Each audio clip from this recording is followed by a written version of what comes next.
There's this old idea that you go into the abyss.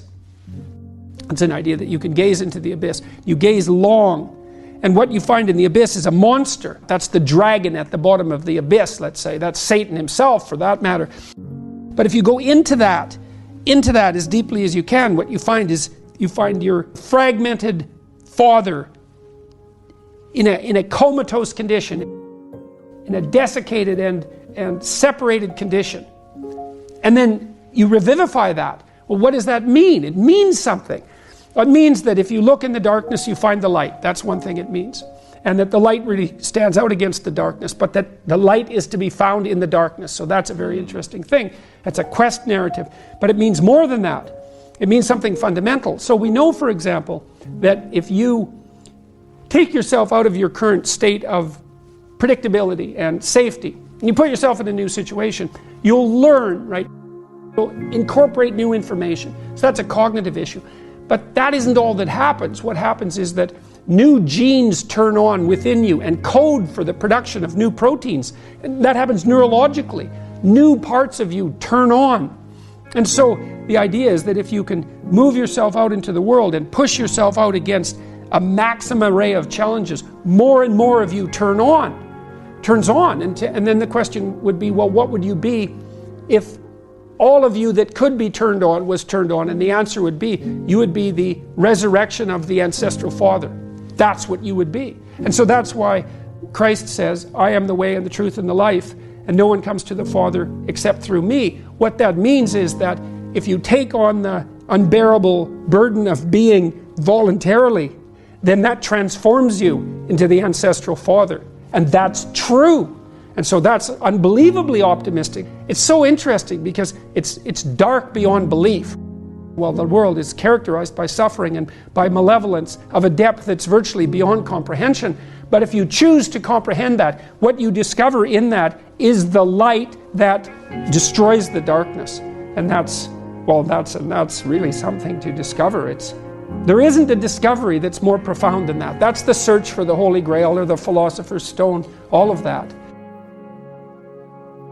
If you actually want something, you can have it. Now the question then would be, well, what do you mean by actually want? And the answer is that you reorient your life in every possible way to make the probability that that will occur as certain as possible. And that's a sacrificial idea, right? It's like, you don't get everything. Obviously. But maybe you can have what you need. And maybe all you have to do to get it is ask. But asking isn't a whim or today's wish. It's like, you have to be deadly serious about it. You have to think, okay, like I'm taking stock of myself. And if I was going to live properly in the world and I was going to set myself up such that being would justify itself in my estimation, and I don't mean as a harsh judge, exactly what is it that I would aim at? You could try this. This is a form of prayer, knocking. Sit on your bed one day and ask yourself, what remarkably stupid things am I doing on a regular basis to absolutely screw up my life? And if you actually ask that question, but you have to want to know the answer, right? Because that's actually what asking the question means. It doesn't mean just mouthing the words. It means you have to decide that you want to know. You'll figure that's out so fast it'll make your hair curl. You're perfectly capable of thinking. God only knows how. You're perfectly capable of immense feats of imagination and dream and fantasy. It's God only knows how you do all of that. What would happen if you consulted yourself about the best possible outcome for you? You might get an answer. In order for us to set things right, we have to understand that we have to take on that burden of ultimate responsibility. Not only as if it's ours, which it is, but as if there isn't anything better that we could do. And you have an ethical obligation to lift the heaviest load you can possibly conceive of. And that's the primary call to adventure in life. You need a meaning in your life to forestall the suffering and to make you strong enough to resist malevolence. Where's the meaning to be found? Rights, impulsive pleasure, and happiness? No. Responsibility? Oh, who would have guessed that? It's not part of the narrative.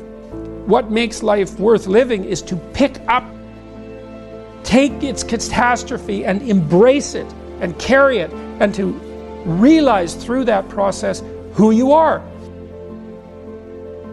When I talk to audiences about the relationship between responsibility and meaning, they inevitably go dead silent. There's not a rustle, there's not a cough. It's like, is that the secret? Is that the secret? Is that it's the voluntary adoption of responsibility? It's like, well, that's the central message of the West. It's like to pick up your cross and bear it, and everyone's been told that, but they don't know what it means, because it's not been articulated enough so that it becomes something that's practical. It's like, yes, look at the terrible responsibilities you have right in front of you.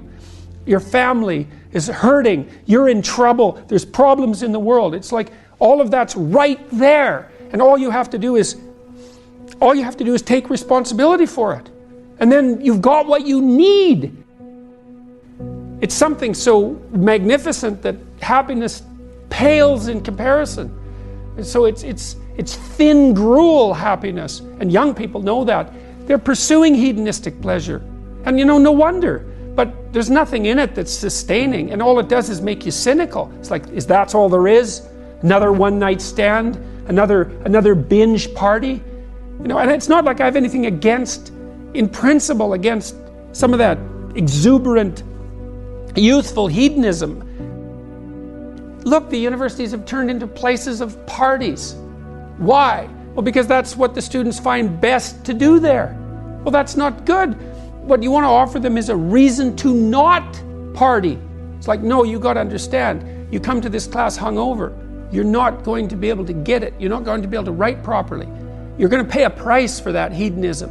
It's like, and the price will be too high for you to bear. It's like, oh, well, enough hedonism for me then. Like, I've got something important to do. That's the way out of that. Before you can be a painter who can paint what's beyond mere memory, you have to inculcate that discipline, skill, and a lot of that is painful repetition and hard grinding work. It's the sacrifice of the present for the future. But once you manage that, then things open up. That's why we have disciplines, right? I mean, the words aren't there by accident. You have to narrow yourself first, and then you can broaden outward. And so that's part of the process of maturation. That's part of the sacrifice of childhood. Say, in childhood you're nothing but potential, but it's not realized and you don't know how to realize it. And so then the question is, well, how do you get to a point where you realize the potential? And the answer is, you sacrifice almost all of it to a single direction. And so that's the thing about growing up, is that when you're a teenager and a young adult, you have to sacrifice everything you could have been as a child to be the one thing that you're aiming at. But then that opens up. Everyone in their right mind knows that there's a million ways of doing things wrong, and one way, if you're lucky, to do things right. And so the notion that it's a very, very narrow pathway that you tread upon if you're doing things right, that's wisdom. That's the line between chaos and order that you're supposed to be on constantly, right? It's a very, very thin line, because if you're a little bit too far in one direction, then it's too much chaos, and if you're a little too far in the other direction, then it's too much order, and both of those aren't good. The balance has to be exactly right, and you can feel that, and I truly believe you can feel that, and I think it's your deepest instinct. It's your deepest instinct, and I mean that biologically. I don't mean that metaphorically. I think that your psyche is arranged to exist in a cosmos that's composed of chaos and order. I think that's why you have the hemispheric structure that you have. And then when you feel as if you're meaningfully engaged in the world, when the terror of your mortality strips away and you're engaged and it's timeless, that's the deepest instinct you have telling you that you're in the right place at the right time. And then what you do is practice being there. And that's that narrow spot that's so difficult to find. You wander around it. Maybe if you're lucky, you can watch. This is an experiment. Watch yourself for 2 weeks. Like you don't know who you are, because you don't. So watch yourself for 2 weeks and notice there's going to be times when things are proper. They're arrayed properly for you.